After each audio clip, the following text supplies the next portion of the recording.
Eto na mga kabasketball, Kai Sotto nagsimula na mag-practice kasama ang bago niyang kupunan sa Japan B-League. FIBA alam na may pressure kay Kai Sotto at Gilas Pilipinas. Lalaban na ngayong September. Ngayong magsisimula na ang FIBA Asia Cup 2024 Under 18 na magaganap sa September 2 hanggang September 9 ay binalikan ng FIBA ang mga kasalukuyang sikat na manlalaro ng basketball sa Asia na nagsimulang makilala dahil sa paglalaro nila sa FIBA Asia Cup Under 18. At kasama nga dito yung dalawa nating pambato na si Kai Sotto at AJ Edu. At ngayon naman ay inaasahang pangungunahan ni Andy Kimao ang ating batang Gilas Pilipinas, pero bukod nga sa kanya ay paniguradong may mga batang players pa tayo na magpapakitang gila sa mga magiging laban nila sa FIBA Asia Cup 2024 Under 18.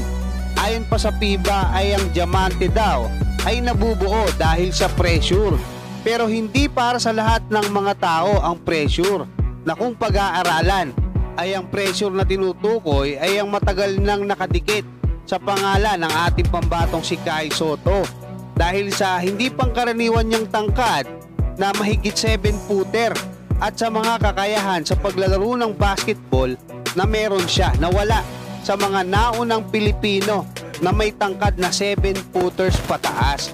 Alam naman natin na sa murang edad pa lang at bago pa magtungo si Kai Sotto papuntang US para subukan ang kanyang kapalaran sa mundo ng basketball, ay marami ng mga Pinoy basketball fans ang naniniwala na may posibilidad na makapasok siya sa NBA kung magiging maganda ang kanyang development at mabibigyan siya ng magandang pagkakataon na mauukit sa kasaysayan ng basketball sa Pilipinas bilang kauna-unahang homegrown Pinoy na makapaglalaro sa NBA.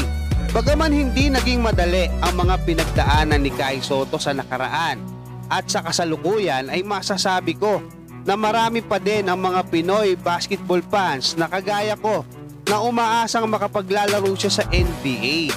Sa katunayan, sa pinakahuling game niya sa Gilas Pilipinas bago siya ma-injured ay nakapagtala si Kai Sotto ng 18 points at 8 rebounds para tulungan ang ating Gilas Pilipinas na manalo kontra sa malakas na kupunan ng Latvia. Number 6 sila sa world ranking at ngayong taon naman ay gagamitin ni Kai Sotto ang Japan B-League para mas mahasa pa ang kanyang skills at tumaas pa ang kumpiyansa niya dahil magiging starting center siya ng Koshigaya Alpas at magkakaroon siya ng magandang playing time.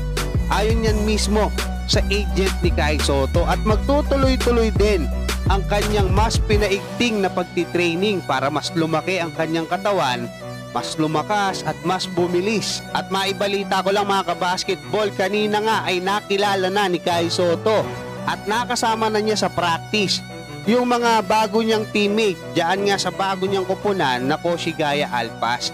Kaya antabayan na natin yung mga susunod na updates.